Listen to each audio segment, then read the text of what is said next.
In today's video, I'm going to teach you how to enable dark mode in Waze.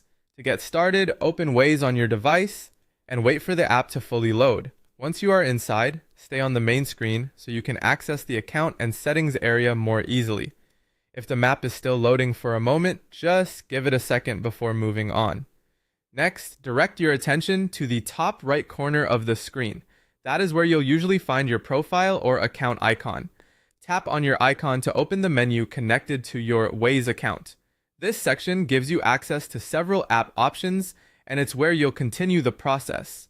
After the menu opens, look for the Help Center option and tap on it. This may seem a little unexpected if you're looking for a display setting, but in this walkthrough, that's the path being used to reach the dark mode control. Once the Help Center page opens, let it load completely so all the options appear properly on your screen. From there, scroll all the way down to the bottom part of the page.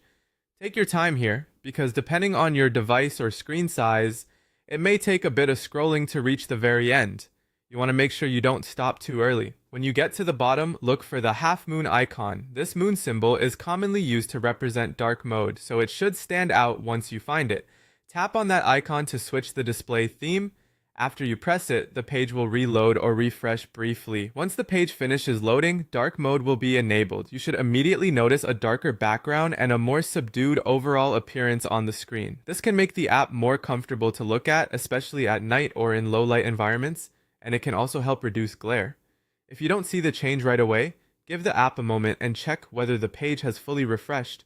In some cases, tapping the icon again or reopening the screen can help confirm that the setting has been applied, and that's all it takes to enable dark mode in Waze.